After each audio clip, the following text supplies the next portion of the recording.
Hola, muy buenos días con todos. ¿Cómo se encuentran esta mañana? Buenos Hola, días. Hola Juan Carlos, buenos días. Hola, Juan Carlos. Hola, Cristian. Adrián, ¿cómo están? Todo muy bien, gracias.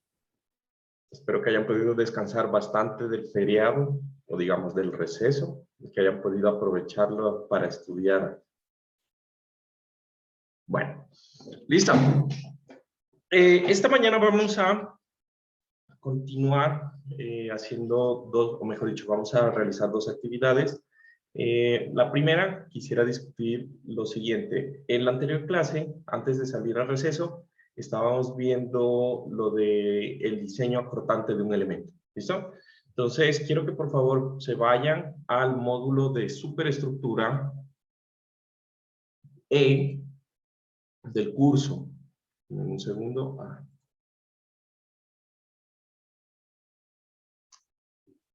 Qué raro. Denme un segundo, se me desconfiguró esto.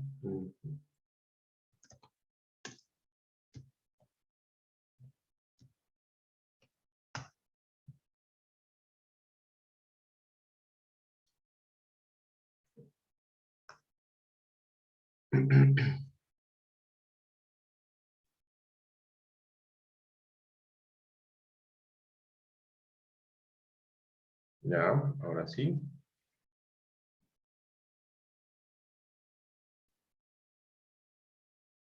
Y, ay, perdón.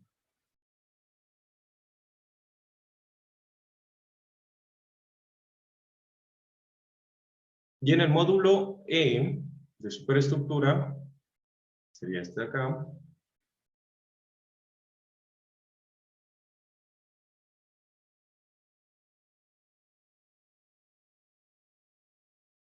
Van a encontrar en la parte del contenido asincrónico un ejemplo completo, aparte del que hicimos. ¿Listo? Entonces, nosotros vimos o hicimos la parte de las iteraciones del factor teta y beta. ¿Listo? Y aquí, este es un ejemplo desde el inicio de cómo se sacan el factor, o sea, cómo se saca con los cortantes de diseño, cómo se hace el diseño completo de un elemento, utilizando las iteraciones y haciendo los chequeos. ¿Listo? Entonces, por favor, lo revisan para complemento de lo que es las temáticas de clase. ¿Listo? Entonces, el día de hoy teníamos en esta semana programado la parte de columnas, y en la parte de columnas estaba esta preparación, realizar un mapa mental de los efectos de flexión biaxial o cómo se analiza flexión biaxial en elementos de columna. ¿Listo? Entonces, antes de empezar con eso de la preparación, quiero preguntarles lo siguiente. Del diseño de columnas, nosotros vamos a tener dos tipos de diseño. Diseño elástico de columnas y el diseño basado en desplazamientos de columnas.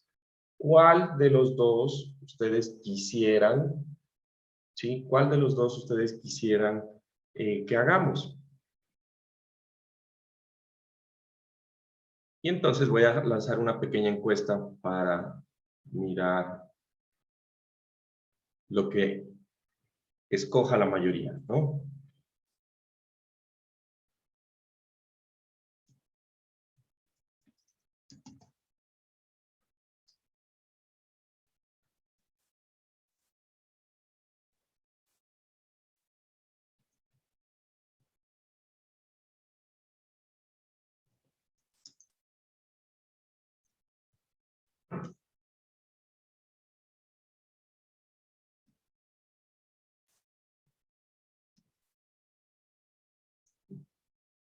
Listo.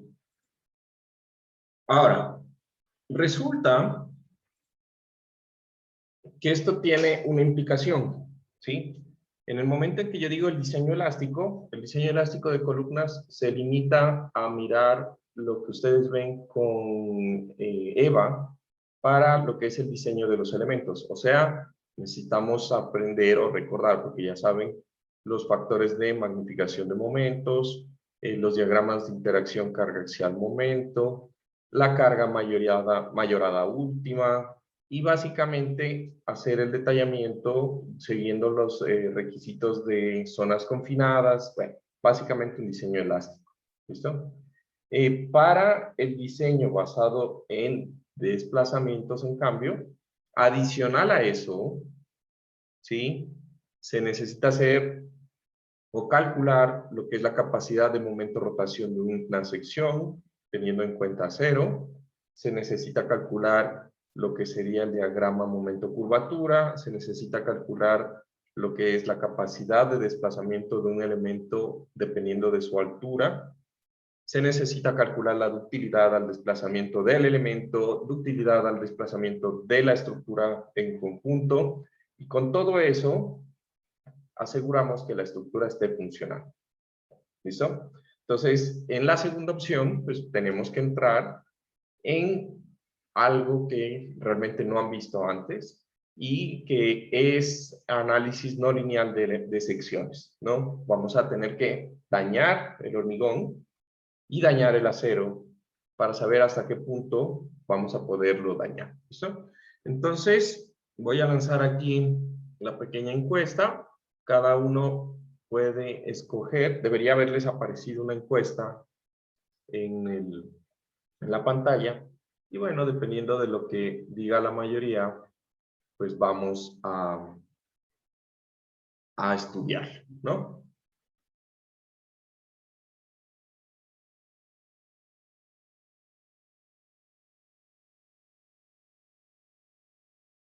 Listo. Entonces, en este caso, estamos 16. En el curso somos 28. Interesante. 28. Y están 16. Ok. No sé. No sé. Están 12 menos de lo que están registrados en el curso.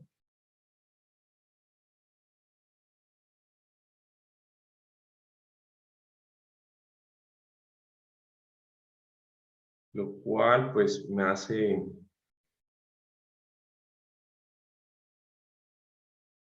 preguntar. Bueno, voy a mostrar los resultados. En teoría ahí debería salir los resultados. ¿Estamos de acuerdo? Entonces, según las 16 personas que están aquí, quieren ver diseño elástico. El resto, que son 3, quieren ver lo que es diseño basado en desplazamientos. Y hay 12 que no sabemos, ¿no? Así que el resto, pues, se atiene a lo que diga la mayoría en este momento. ¿Listo? Bueno, entonces, teniendo en cuenta eso, vamos a pasar a la parte de la preparación, ¿no? Entonces, el día de hoy, como les mencioné hace un momento, ya que ahora tiene más importancia, vamos a mirar la parte del diseño elástico de elementos. Entonces,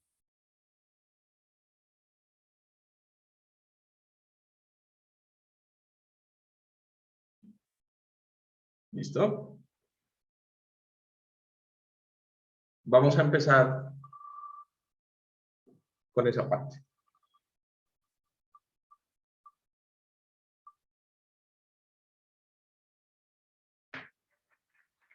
Patricio. Sí, ya le comparto la pantalla, profe. No me deja. Dame un segundo, tengo que habilitarte esto. Listo. Ya.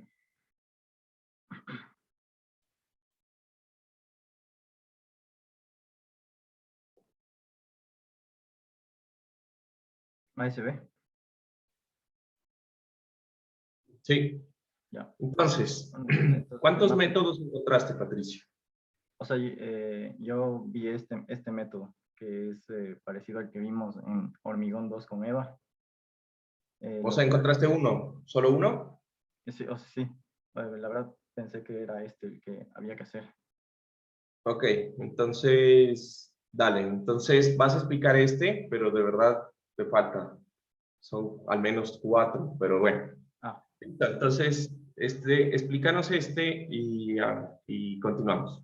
Ya, entonces en lo que haces es primero predimensionas una geometría de una columna, puede ser rectangular o puede ser circular.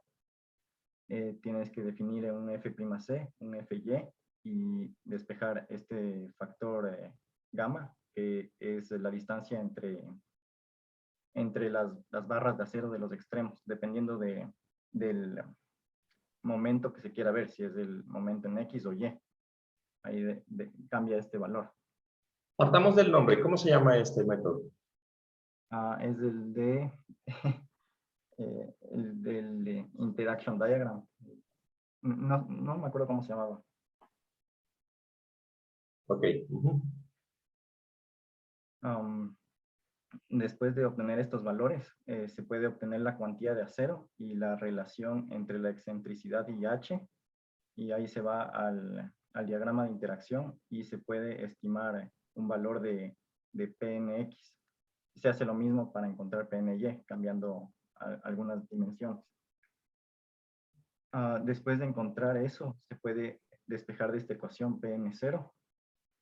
Aquí no se ve, pero si quieren puedo agrandar esta imagen por un momento. Ok.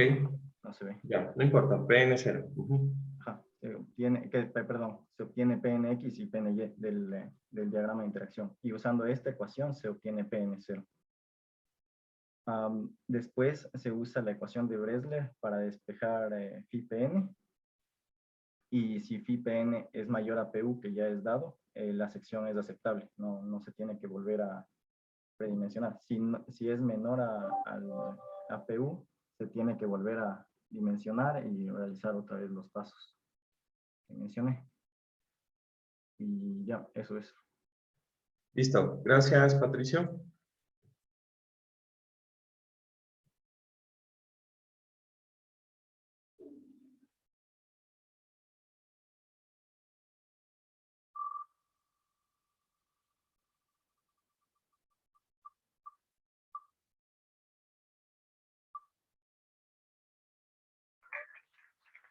Kevin. Kevin Guamán.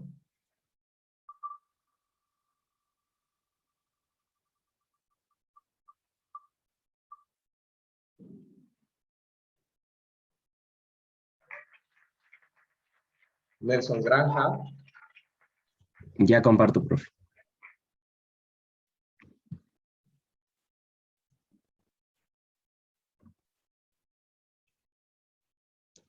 No puedo compartir. Ahí, creo.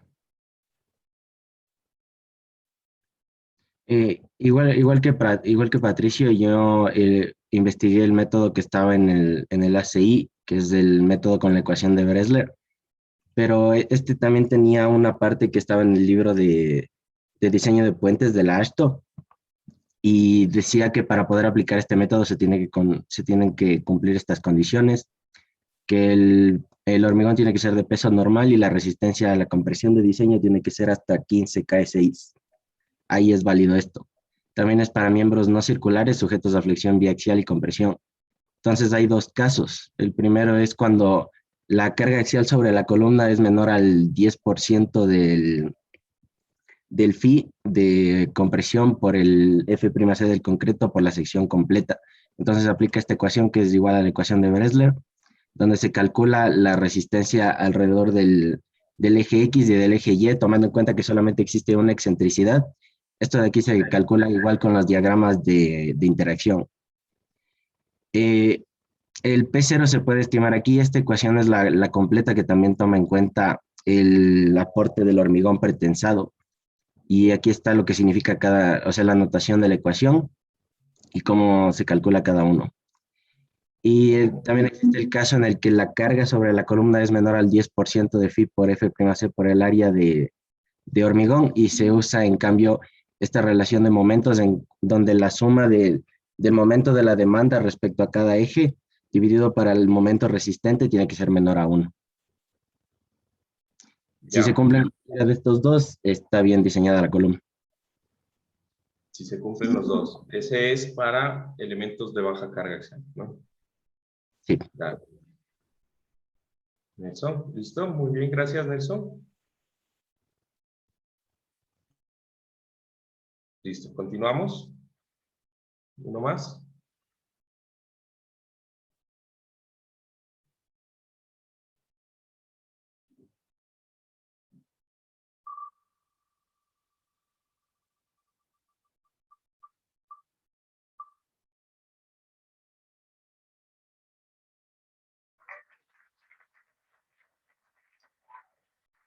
Martín González.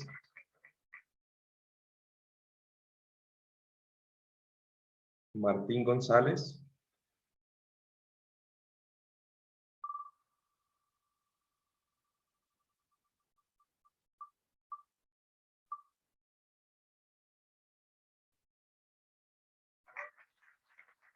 Adrián Galvez. Adrián Galvez. Juanca, Adrián me escribió hace un rato que estaba con problemas de conexión en la casa, que está intentando entrar. Ok.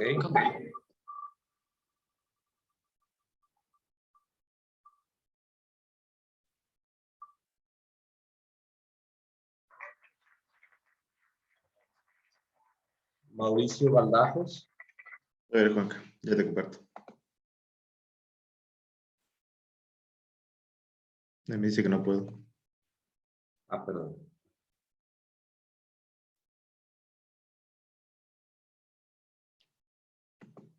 Ahí está. Ahí está. Verás, yo encontré uno que parecía que decía que era casi como que aplicable, como que la base para algunos métodos, pero no decía para qué métodos. Y tenía este esquema, entonces no le cambié nada, porque igual era así del ACI 318, en donde empezaba por poner las reflexiones a partir del eje neutro, que sería este. De ahí dice que hay que calcular los momentos internos y externos para luego poder calcular las deformaciones. Y también decía que hay que dividir a la sección ¿cómo es esto? En segmentos. Y después de eso, que se obtenían las deflexiones en diferentes puntos para ver si cumplía o no cumplía, como decían compañeros, en base a una carga mayor o menor. Si no cumplía, pues volvías de nuevo y modificabas o chequeabas los momentos y las deflexiones. Pero si sí cumplía, pues ya te ibas a decir que sí estaban correctas las dimensiones de la columna. ¿Me podrías mostrar de dónde sacaste este método? Porque realmente ahí nunca calculas la capacidad. Recuerda que para calcular la capacidad de una Aquí. columna, pues debe haber un momento resistente, ¿sí? Que se compara con un momento actuante. Yo no le veo aquí, habla de deflexiones, que es otra cosa. Ajá, ¿le ves? Sí se ve. ¿Sí? De este, como que paper. Ya, a ver, muéstrame. Ajá. Entonces tiene... Mira, Aquí, aquí está la ecuación de Bresler. ajá. Y de ahí Ya, y acá está tenía... la otra ecuación. Ujú, y de ahí hablaba sobre métodos computacionales de análisis, que estaba justo después de todas estas tablas, que es este. Ya, y en ese Sí. método computacional de análisis, lo que tú tienes que poner es una grilla con elementos fibra, en donde cada fibra representa un material. Ajá. Y de ahí es como que hace un ¿Te leíste el resumen. paper? ¿Te leíste el paper? ¿Cómo? ¿Te leíste el paper? Más o menos, porque igual no... Ya, este método es por estabilidad. O sea, digamos que esto es un documento que sirve para, pero está basado en esto, en esta grilla. Esto es lo importante. Esto que ves ahí representa la sección transversal de una columna, en donde cada uno de esos cuadros es un material. Ahí aparece elementos del 1 al 4 es el refuerzo, del 5 al 32 es inconfinado, del 33 al 64 son hormigón confinado. Ajá. ¿Ya? Y Entonces de digamos ahí... que lo que tú estás mostrándome abajo es cómo se aplica eso, pero no entendiste qué es lo que se debe hacer para el diseño de flexión biaxial. Eso es cómo analizan ellos las secciones en función de. ¿Cachas? Ujú. Ya. Dale, gracias. Yep.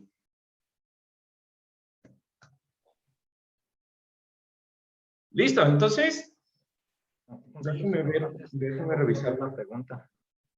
Este fue mi tercer aporte. Es que porque en mi segundo aporte creo que no me sacaron la cosa de selección.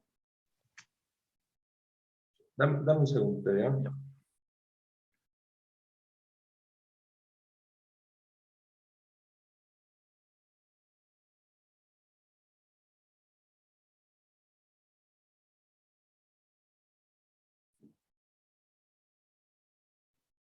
Patricio fue tu tercero.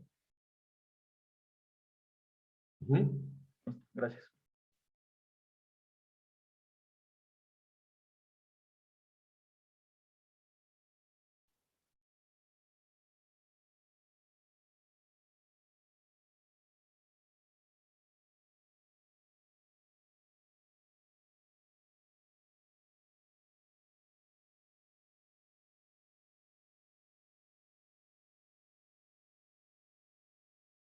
Ok, bueno.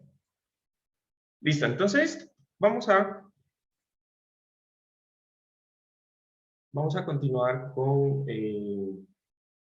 la parte del diseño de columnas. Entonces, en la parte del diseño a columnas, digamos que los puntos más importantes está enfocado en el diseño biaxial de estos elementos. Entonces, resulta que cuando nosotros estábamos estudiando, ustedes estaban estudiando la parte de columnas, Eva seguramente empezó enseñándoles qué es un diagrama de carga axial momento, cómo construirlo, qué puntos pues importantes tienen esos diagramas y qué puntos de estos pues se van o se necesitan, ¿sí? Generar para, y qué significan las secciones en su comportamiento, si están funcionando en tensión o si están funcionando en compresión. Toda esa parte es supremamente importante y de alguna manera pues hace que el diseño de columnas pues sea una parte muy importante, ¿no? Entonces, extendiendo un poco eso, vamos a empezar, digamos, a delinear lo que el AASHTO nos exige para el diseño de estos elementos, ¿no? Entonces, me avisan cuando puedan ver el iPad.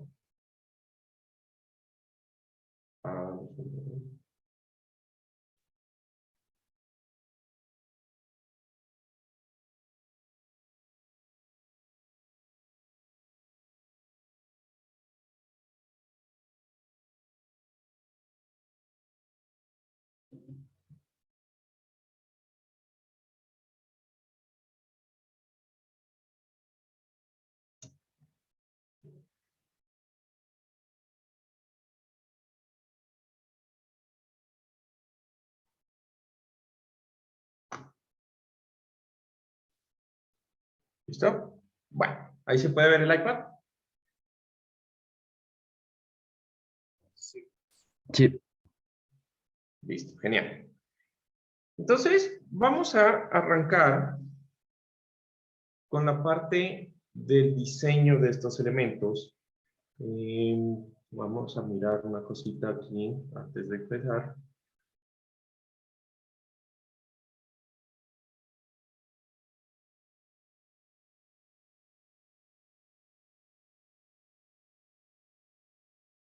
Este sería el tema 4, que son columnas.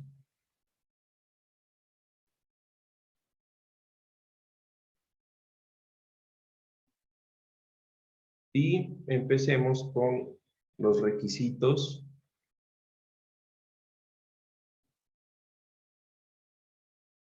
Bueno, vamos a hablar un poco de generalidades. ¿Listo? Entonces, cuando hablamos de columnas, vamos a decir que el diseño se fundamenta en dos categorías. Primero, el diseño a cargas verticales y después el diseño a cargas gravitacionales. ¿Listo? Entonces, el diseño se realiza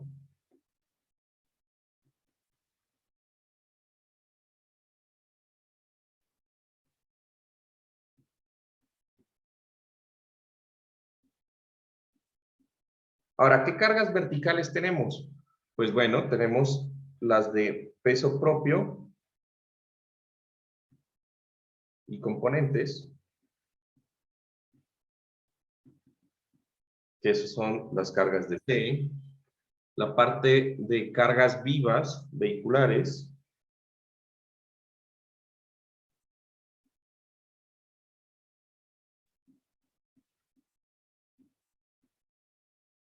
que esas las llamamos LL. Y aquí en la subestructura, pues ya no tenemos el efecto del impacto, ¿sí? De ahí tendríamos lo de fuerzas, por ejemplo, fuerza de viento vertical,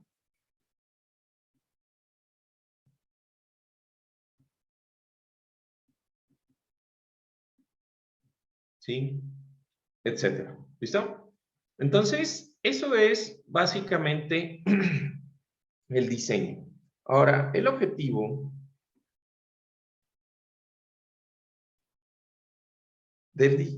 será realizar el detallamiento estructural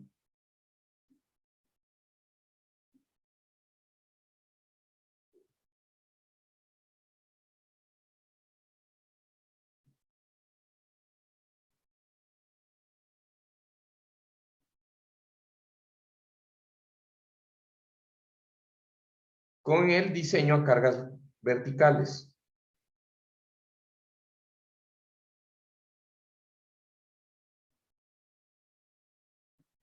¿Listo? Entonces, con las cargas verticales voy a hacer el detallamiento estructural, o sea, calcular el número de varillas de acero en la sección, el recubrimiento, el diámetro de la columna, etcétera, y comprobar, y luego comprobar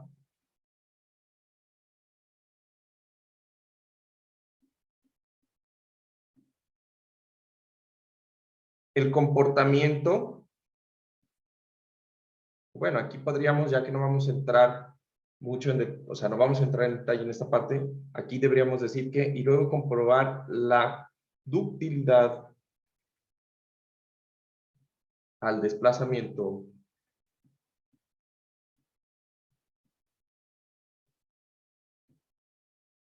de la sección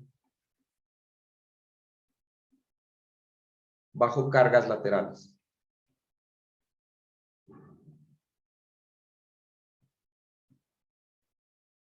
Entonces, ¿cuáles son las cargas laterales? Pues sismo, ¿sí?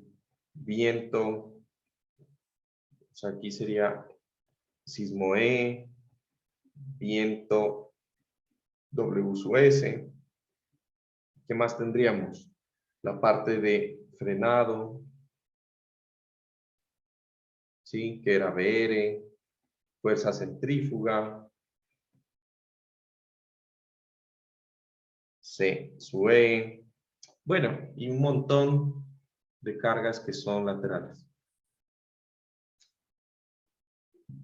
¿Listo? Ahora, en esta parte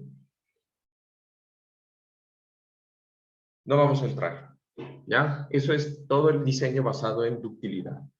Entonces nos vamos en estas 2 semanas, a enfocar en la parte del diseño a carga vertical. Por lo tanto, pues vamos a aplicar la carga sísmica y la de viento a la estructura, y con esos momentos vamos a sacar el detallamiento adicional. ¿Estamos de acuerdo? Sin embargo, generalmente no se hace así. La carga de viento y sismo se aplica en el modelo para estimar la capacidad de desplazamiento de toda la estructura en general, sometida a estos efectos, cuando hacemos un diseño basado en desplazamientos. ¿Listo? Entonces, una vez que entendemos esto, digamos que vamos a colocar aquí un apéndice que sería 4.1 o diseño a cargas verticales.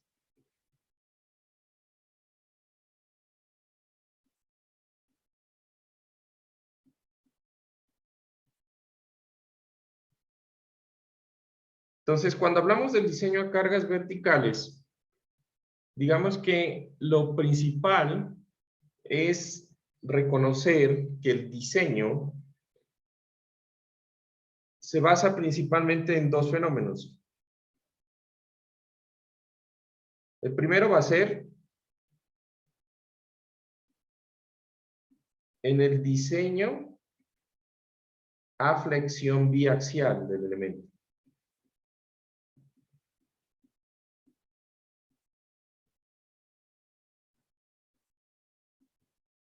¿Sí? El diseño a flexión biaxial, en donde, pues vamos a ver que hay algunos métodos simplificados y hay algunos métodos un poco más complejos, como el que mostró Mauricio, me parece, que es discretizar la sección y poner elementos fibra. ¿Listo? Y la segunda parte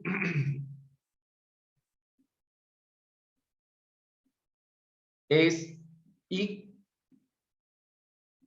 la consideración o en considerar efectos de segundo orden.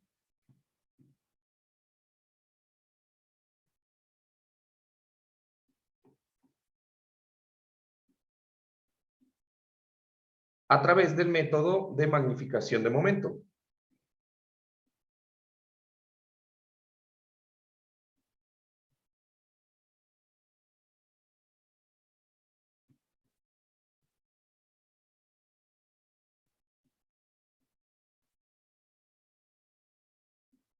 ¿Listo? Entonces, ese método es el que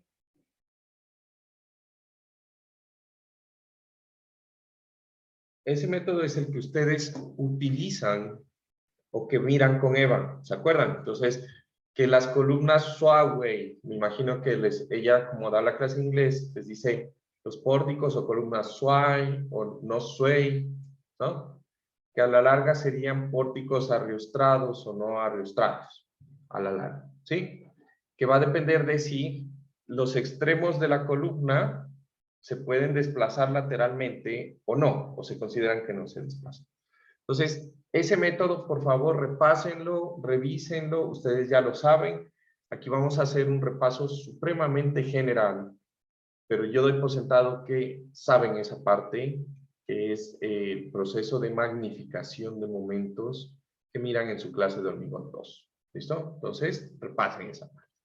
Bueno, entonces, ahora, hablando un poco general de lo que sería el primer método, que sería el método de flexión biaxial, ¿sí?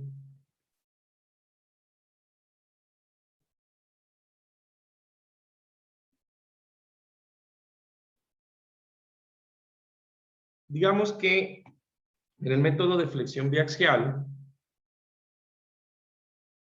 lo que consideramos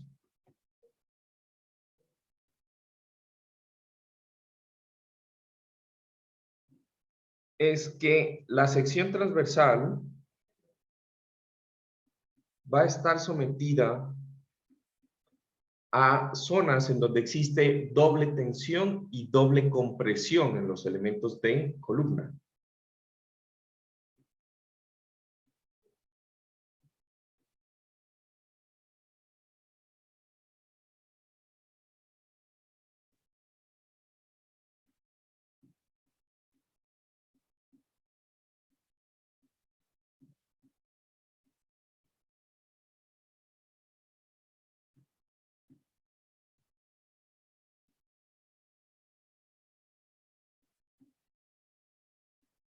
¿Sí?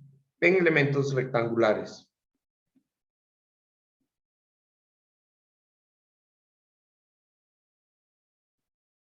Entonces, supónganse que ustedes tienen una columna. Yo voy a tener aquí, digamos, mis ejes. Esto es mi eje X, este es mi eje Y. Yo tengo aquí una sección rectangular.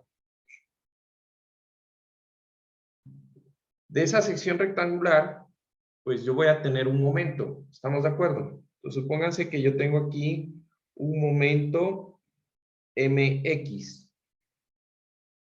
¿Listo? Que está positivo. Si ustedes hacen la regla de la mano derecha, se van a dar cuenta que la zona en compresión en esta columna, bajo ese momento, pues está en la parte de abajo de la sección, por acá. Esto sería la zona en compresión. ¿Listo? Se está girando así, ¿no? Si yo hago también un momento de flexión biaxial, o sea, que tengo un momento MY, regla de la mano derecha, entonces van a reconocer que en cambio la parte que está en compresión es esta parte amarilla.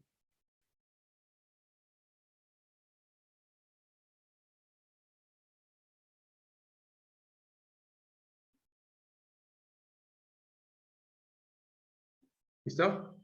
Entonces, toda esta zona que nosotros tenemos aquí, que se pintó verdecita, es una zona de doble compresión.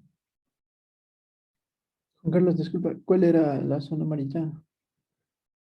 La zona de compresión debido al momento MY. ¿Listo? Y eso hace de que la sección falle, ¿no? Entonces, este comportamiento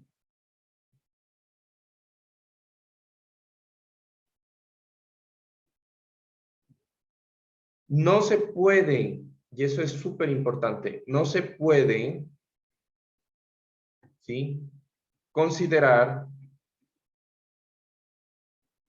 con análisis separados de flexión uniaxial.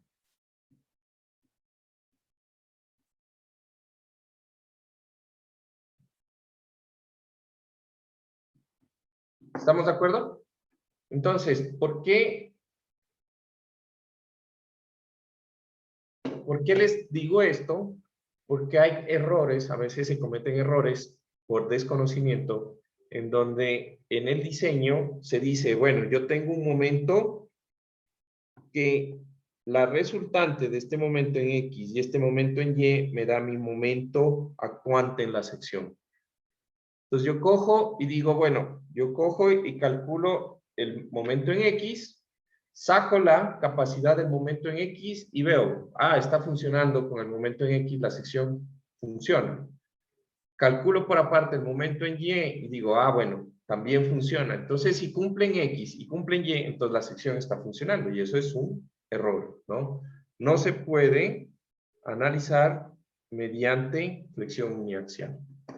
Ahora, ¿qué es lo que para secciones, o bueno, y esto sí valdría la pena decir, para secciones rectangulares?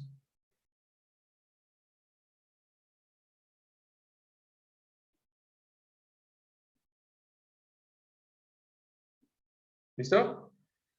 Sin embargo, hay una cosa interesante y es que si yo tengo mi sección que es circular,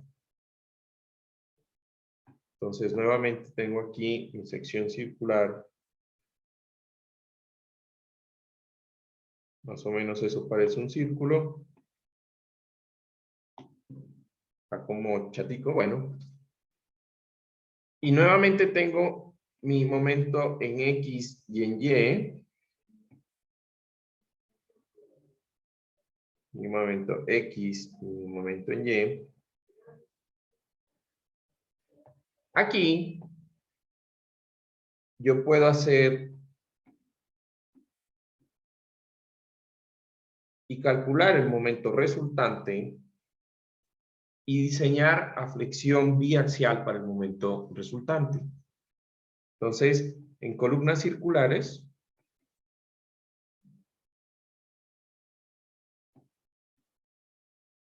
cuya distribución, esto es importante, cuya distribución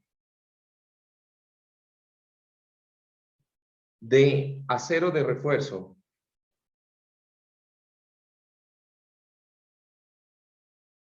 produzca un comportamiento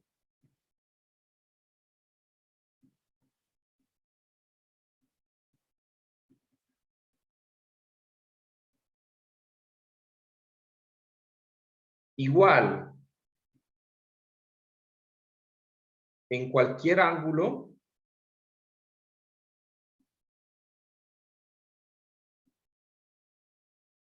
de flexión,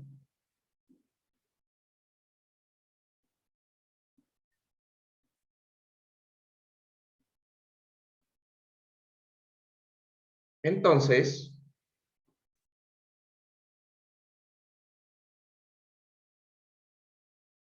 el diseño puede realizarse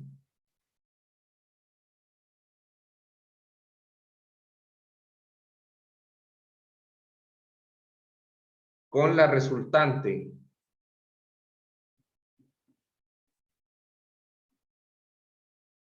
M bajo flexión uniaxial.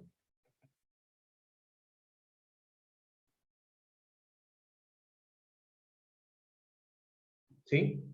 Entonces, puede realizarse con la resultante M bajo flexión uniaxial. Ese rojo es muy fuerte, ¿eh?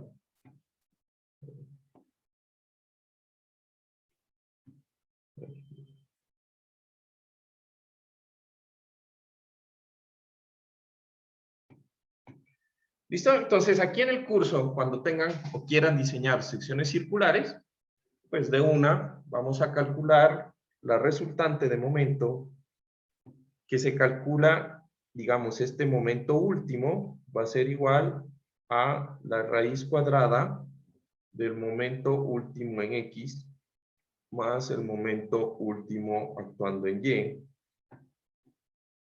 y punto, no es nada más.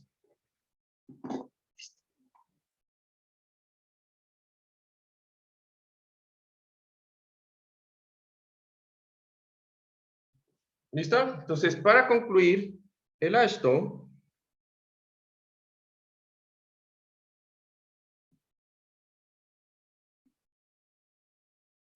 permite el uso de métodos simplificados o métodos aproximados.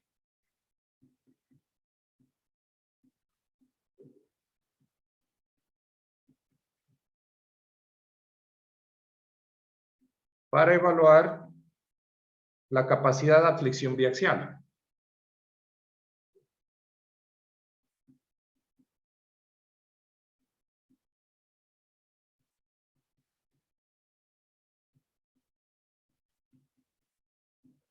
Por ejemplo, pues sería el método de las cargas recíprocas.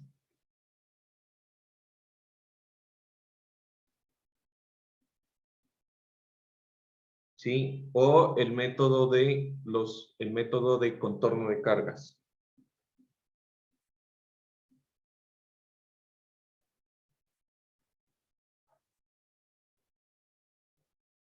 ¿Sí?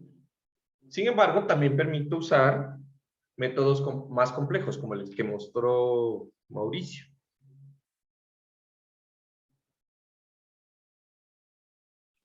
Juan Carlos, una pregunta. Dime. Para las secciones circulares, ¿qué tipo de distribución de acero no produciría el comportamiento igual? Ya vamos a ver. Ahorita lo vamos a ver un poquito más adelante. Ya, bueno.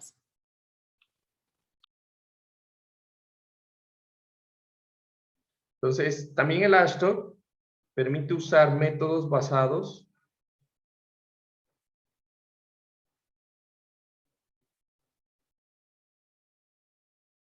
en el equilibrio de fuerzas y compatibilidad de deformaciones.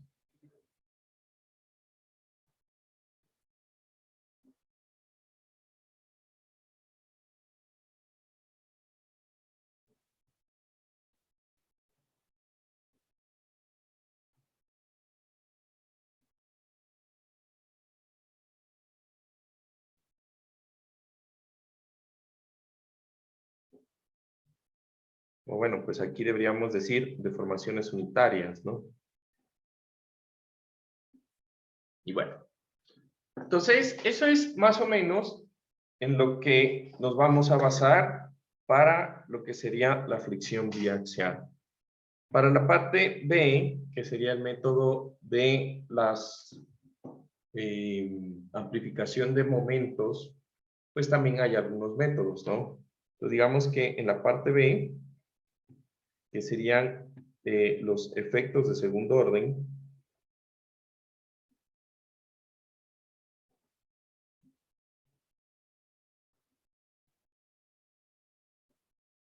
¿sí? En este caso, lo que quiere el Ashton, o lo que se desea, o mejor dicho, se considera el efecto de la esbeltez de la sección.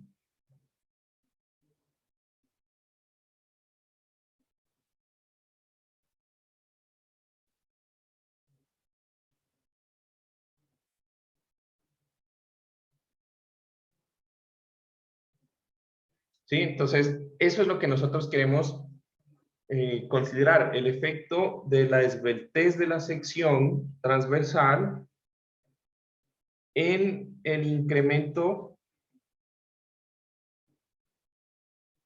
de la deformación de elementos sometidos o de elementos flexocomprimidos.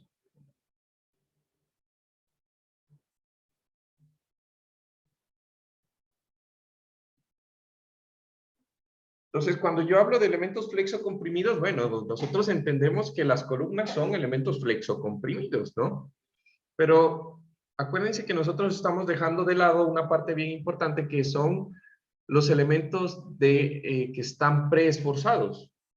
Y esos elementos son elementos flexocomprimidos, que pueden tener efectos de segundo orden, que yo también debo, ¿sí?, considerarlos cuando yo hago su diseño. Entonces, puede haber pandeo, ¿sí? Entonces, aquí vamos a hablar de efectos P delta. Digamos que voy a poner P delta mayúscula y P delta minúscula. ¿Ya? Eso es básicamente lo que se quiere, ¿no? Entonces, el análisis de estos efectos se realiza con métodos aproximados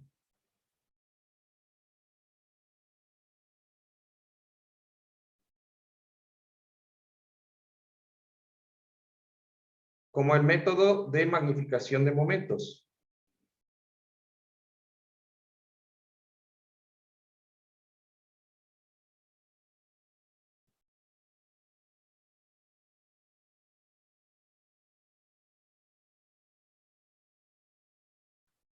O métodos refinados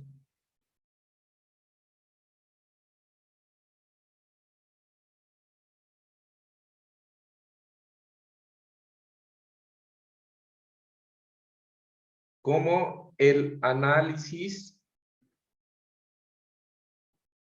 estructural no lineal de grandes deformaciones.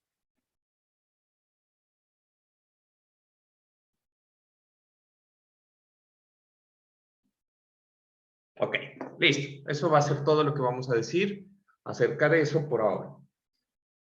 Ahora, ¿qué quiero que pues se comprenda, ¿no?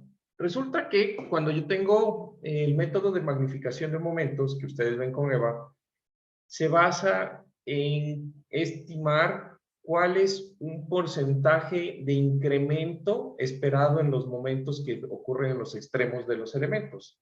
¿Recuerdan? Ese factor delta, ¿no? O ese factor delta que multiplica el momento por carga vertical y un delta que se multiplica al factor de carga lateral y no sé qué. ¿Listo? Entonces, eso tiene su razón de ser porque cuando un elemento es muy esbelto, pues genera una deformación que produce momentos adicionales.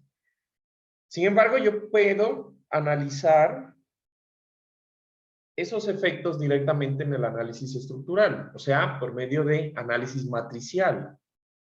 Entonces, esa parte del análisis matricial es bastante interesante, pero sale del alcance de este curso y más que todo de sus cursos de pregrado, más que todo porque ahí empieza a existir algo bien chévere y es que los efectos P delta pueden ser de carácter local. Ustedes recuerdan en su curso de análisis estructural que la matriz de rigidez de un elemento de pórtico tiene una cualidad o una característica y es que su diagonal siempre es positiva, ¿no es verdad? Cuando yo considero efectos P delta, a esa matriz del elemento le sumo una matriz de efectos P delta cuyos coeficientes son negativos. Y en el momento en que la matriz de efectos P delta es más grande que la matriz de rigidez del elemento, pues el elemento se vuelve inestable y no carga, se queda sin rigidez. Eso es el efecto de los efectos P delta. Y esta matriz de efectos P delta depende de la carga axial del elemento. O sea, es una cosa bastante interesante. Eso para P delta pequeño, local, este que estaba hablando P delta. Sin embargo, también hay otro efecto que es que cuando la estructura se mueve, pues eso va a generar que la carga que usted puso en la columna del primer piso, justamente a 3 metros, realmente no esté a 3 metros, sino que esté a 3 metros y un poquito más a la derecha. Y cuando las deformaciones son grandes, eso genera efectos adicionales. Entonces, esa parte, les voy a explicar un poco cómo los podemos evaluar en SAP, aunque pues la mayoría de ustedes ya está viendo conmigo análisis computacional y ya los hemos analizado allá. Entonces ya sabemos, podemos hacer eso dentro del curso de partes. ¿Listo? Pero bueno, entonces vamos a ver ahorita algo que es importante después de esa breve introducción y es los requisitos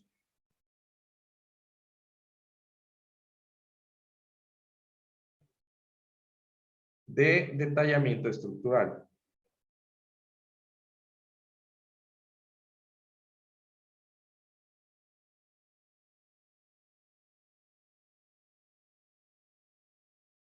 ¿Listo? Entonces, aquí vendría el tema de refuerzo máximo y mínimo.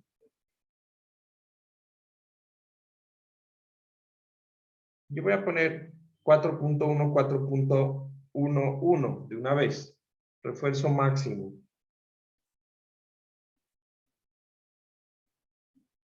¿Listo?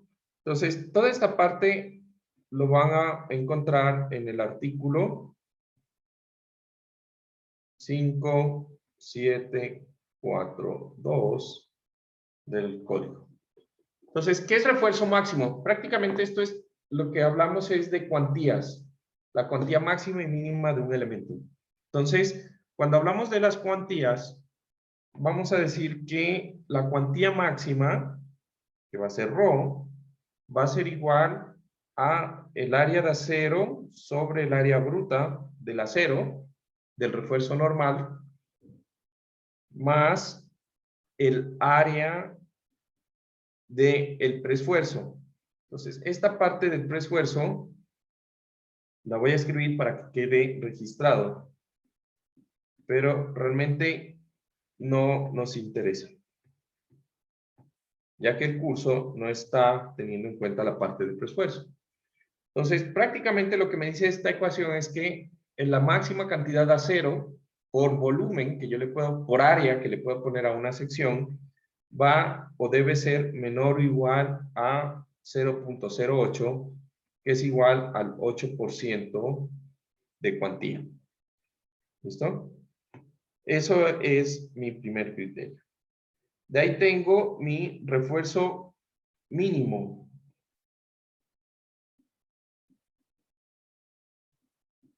Y en la parte del refuerzo mínimo, yo voy a tener lo siguiente. El área de acero multiplicado por FY. ¿Quién recuerda qué es esto? AS por FY. ¿Mm? ¿Qué es AS por FY? La fuerza de tensión. Muy bien. ¿Quién dijo Nelson? Gracias, Nelson. Esa es la fuerza de tensión máxima, te falta una palabra, ¿no? Que puede lograr una sección, ¿no? Considerando que el acero se comporta en un rango elastoplástico, ¿sí? Aquí estoy anotando la parte de el preesfuerzo. Como les dije, no voy a entrar mucho en detalle en esto. Pero entonces, la fuerza de tensión máxima dividido AG por F'C. ¿Y entonces qué es AG por F'C? Resistencia, compresión, ¿Perdón? resistencia a compresión del hormigón. La resistencia máxima a compresión del hormigón. Eso debe ser mayor o igual a 0.135. O sea, al 13.5%. Entonces, si entendemos eso, prácticamente esta ecuación la podemos reescribir, o esta inecuación la podemos reescribir así. ¿Qué quiere decir? Que en últimas, lo que me dice es que la tensión o la capacidad de tensión en la sección debe ser mayor o a lo mínimo igual al 13.5% de la capacidad a compresión de la sección. Entonces, ya con esto, ¿sí? Podemos hacer un pequeño predimensionamiento de los elementos que vamos a utilizar dentro del sistema. ¿Listo? Ahora, a la pregunta que tenía Jacoba hace un momento, ¿no? Por cierto, ya no la veo. Ah, creo que algo me dijo. Ya. Entonces, ¿cómo sé? Yo aquí les hablaba en flexión biaxial de que la distribución del acero del refuerzo produzca un comportamiento igual. ¿Cómo yo me aseguro de eso? Entonces resulta que de alguna forma esto está relacionado con lo que dice el código del ACI acerca de la distribución del acero de refuerzo dentro de secciones de hormigón. ¿Listo? Entonces, ¿qué dice el ACI acerca de eso? Ustedes recordarán por allá que el ACI mencionaba el número mínimo de varillas, ¿no? Entonces, el número mínimo de varillas, según el ACI, va a depender de la sección o de la forma de la sección transversal. De tal forma que las secciones que son rectangulares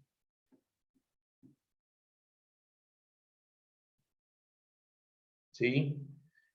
Pues necesitan, según el ASTO y el ACI, al menos 4 barras de refuerzo. Las secciones que son circulares, por otro lado, pues necesitan al menos 6 barras de refuerzo. Entonces yo he dibujado aquí en la parte circular 6 barras de refuerzo, haciendo que coincidan 2 barras de refuerzo con el eje X. ¿Estamos de acuerdo? Entonces, quiero que analicen la capacidad de la sección ante un momento positivo en X y un momento positivo en Y, ¿no? Si ustedes se fijan, ante un momento positivo en X, esas dos barras que están marcadas en amarillo, pues no funcionan y no aportan a la resistencia. Por lo tanto, la resistencia va a estar dada por dos en tensión, dos barras en tensión y dos barras en compresión, nada más, ya que las amarillas se encuentran sobre el eje neutro de la sección, ¿ya? Por otro lado, cuando yo tengo un momento alrededor del eje Y, pues yo voy a tener, en cambio, 3 funcionando en tensión y 3 barras funcionando en compresión, lo cual hace que el sistema no sea geométricamente, ¿sí? O no produzca geométricamente el mismo comportamiento o tenga la misma capacidad de comportamiento. ¿Listo? ¿Se entiende eso? Sí. Sí, Juan Carlos. Bueno, entonces, ¿cómo podemos solucionar eso? Con más varillas, ¿Ah? colocando más acero, o sea, alrededor de toda la... Digamos que la solución va a estar distribuyendo mejor las barras de acero. ¿Listo? Entonces, mi propuesta es lo siguiente, ¿no? ¿Qué pasa si yo coloco al menos 4 barras de acero sobre los ejes de la sección? Y en cada cuadrante incremento el número de varillas por igual. Entonces, por ejemplo, para mí, y lo que vamos a usar en nuestro curso en general, y no tanto para columnas de puentes circulares, sino esto es digamos, una aplicación que debe realizarse en todo tipo de columnas circulares, ya sean edificios también, ¿no? Entonces, vamos a poner las 4 básicas en los 4 ejes y en cada cuadrante vamos a redistribuir, ¿sí? Equidistantemente barras adicionales. Entonces, las mínimas, el mínimo número de barras que vamos a considerar nosotros en nuestro curso de puente van a ser 8. 4 azules y mínimo 4 verdes, una por cada cuadrante. Y cada vez que vamos a incrementar el número de barras por X, Y razón, pues vamos a incrementarlas en una relación que va a ser igual a 4 más n veces 4. Entonces, cuando yo quiero pasar de lo mínimo, que serían 8, la siguiente sería 4 más 2 veces 4, que serían 12, o 4 más 3 veces 4, que serían 16, y así sucesivamente en barras, ¿no? Entonces, en columnas de puentes, aquí yo estoy marcando una barra, pero también pueden ser paquetes de barras. ¿Recuerdan qué son las paquetes de barras?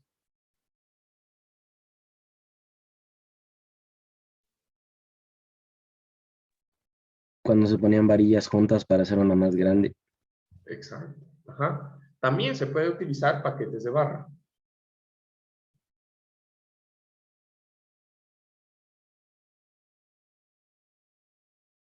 Entonces, esta va a ser lo que nosotros vamos a utilizar para nuestro curso. ¿Listo? Ahora, ¿qué es el número mínimo, el diámetro mínimo de varillas que utiliza o que podemos utilizar en el AASHTO? Según el AASHTO, pues van a ser para columnas al menos diámetro de 16 milímetros o lo que es lo mismo, número 5 en 5/8 de pulgada.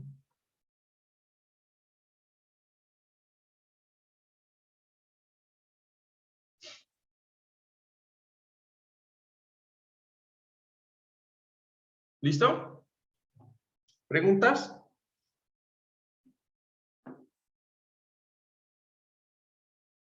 Genial. Entonces, de aquí vamos a pasar a lo que es el diagrama carga axial momento.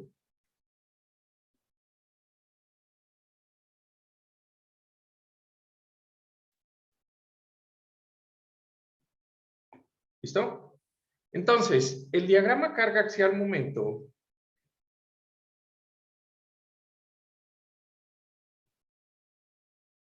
representa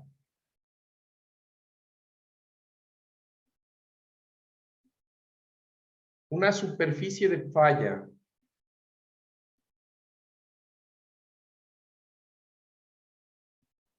Eso es lo que significa. Representa una superficie de falla para una combinación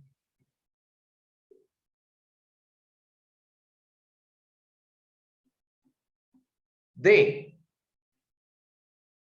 carga axial última con un momento último en X y un momento último en Y. ¿Listo?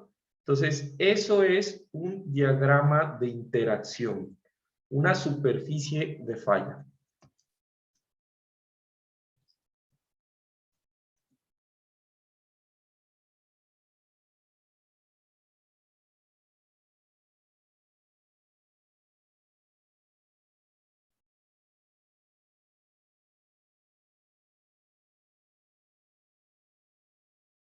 Ahora, ese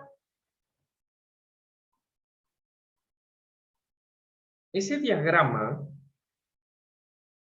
puede estar en dos, o el diagrama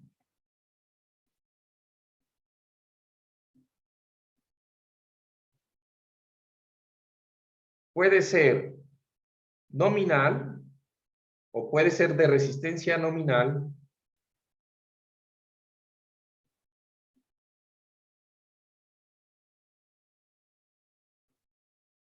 o de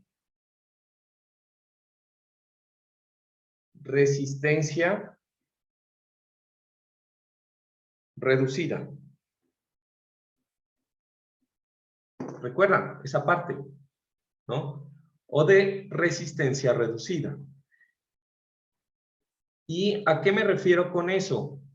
Pues prácticamente ese diagrama puede tener internamente multiplicado por phi, puede estar internamente multiplicado por phi, que sería el de resistencia reducida, o sin multiplicar por phi, que es la resistencia nominal de la sección.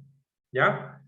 Ahora, hablo de que este diagrama es un diagrama, ¿sí?, de superficie. Y digo esto por lo siguiente, resulta que de pronto con Eva, ustedes vieron el diagrama que pues es común, que es un plano, ¿sí? ¿Se mira la imagen? Sí, ¿no? Se ve bien, ¿no? Pero realmente no es un plano, es una superficie, ¿ya? Este que ustedes ven acá es una imagen que me descargué de internet, en donde se mira el diagrama. Este es el de resistencia reducida.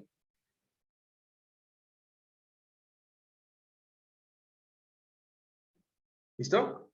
¿Por qué digo que es el de resistencia reducida? Pues porque es fácil, ¿no? Está cortado arriba. Si se dan cuenta, en la parte superior está truncado. Está truncado en la parte superior. Entonces, lo que sucede es que yo puedo tener combinaciones de momento positivo y momento negativo en X y en Y. Y eso hace que la figura realmente sea un volumen, una superficie, ¿sí? En estos diagramas de superficie, ¿sí se ve? No los escucho, no los veo, no responden. A ver. Sí, se ve. Ya. Sí se ve. Entonces, en estos diagramas, sobra decir, porque esto ya lo saben, que cualquier punto o cualquier pareja de valores que son simultáneos. Ojo, esto es súper importante. Cualquier pareja de valores, ¿cómo es que decíamos en cortante? Tienen que ser simultáneos. No, esa no era la palabra que yo me acabo de olvidar. Que son concurrentes. Cualquier pareja de valores concurrentes. Recuerdan que para cortante les decía, el momento que ocurre justo en el mismo punto con el cortante que ocurre en el mismo punto exacto. Concurrentes. Cualquier pareja de valores concurrentes de carga axial, momento en X y momento último en Y, que queden dentro o sobre la superficie de interacción,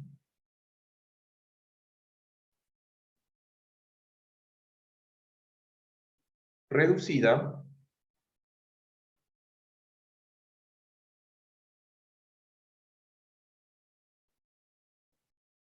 significan un diseño, significan una capacidad suficiente para soportarlos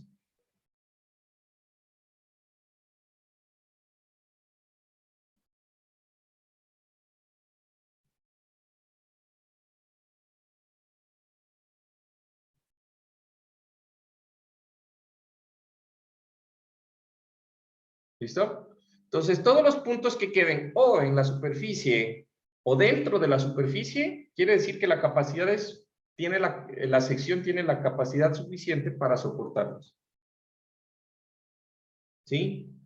Y viceversa, cualquier punto que quede por fuera de la superficie de interacción, por ejemplo, aquí, este punto, ¿sí se ven que está por fuera? Quiere decir que esa columna no es capaz de soportar eso. ¿Listo? Entonces, esta superficie de interacción considera cualquier flexión biaxial, ¿sí? Entonces, este gráfico, digamos que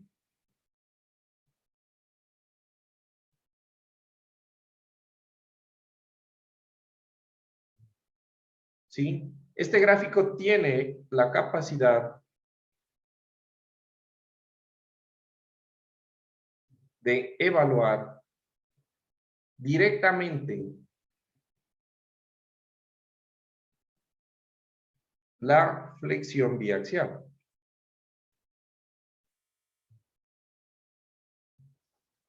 ¿Ya? Pero el problema es hacerlo. Ese es el problema, ¿no? ¿Cómo hacemos ese gráfico? Es el problema.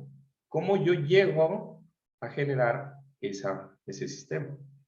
¿Listo? ¿Sí? Tradicionalmente,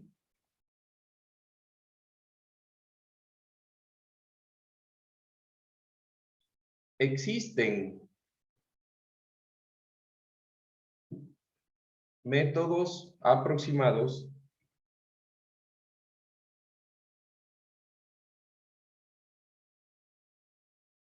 para considerar la flexión biaxial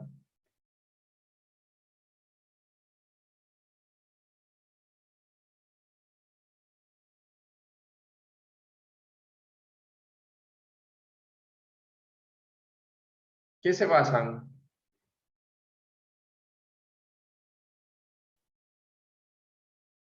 en la capacidad a flexión uniaxial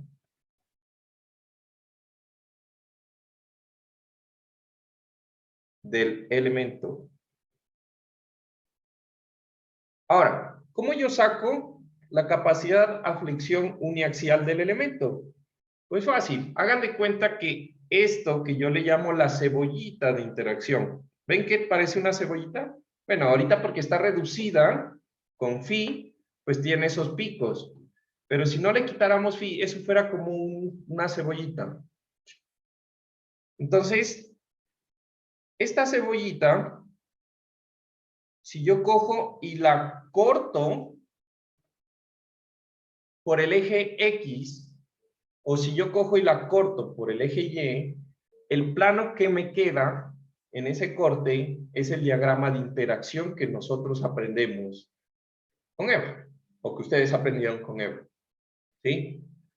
Ahora, todos los demás, fíjense que hay un montón de planos más, son flexiones a unos grados, 10, 20, 30, 40, 50, hasta llegar a 90. ¡Pum! Ese es el de Y. Si yo arranco con X, 10, 20, 30, 40, hasta llegar a 90, tendría la capacidad en Y.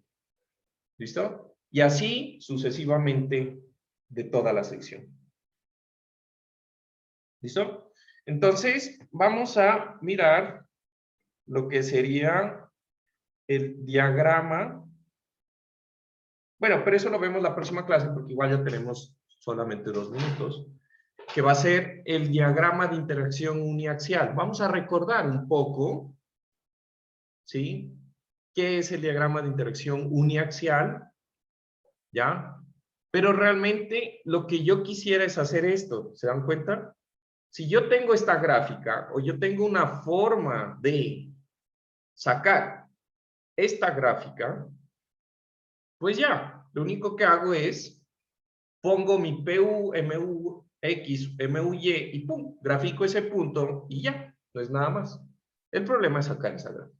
¿Listo? Entonces, de aquí nos vemos el día jueves con ustedes y espero que tengan un excelente resto de día. Hoy está como frío, pero bueno. ¿Listo? Entonces, no, con la mayoría nos vemos ahorita en unas 2 horas, creo. Entonces, ya nos vemos de nuevo. Tómense un café, a mí me hace falta. Que estén bien. Cuídense. Chao, chao. Carlos, Dime. puedes quedarte un momentito, por favor. Claro que sí. Con el resto, Sí, pues nos profe. vemos más tardecito.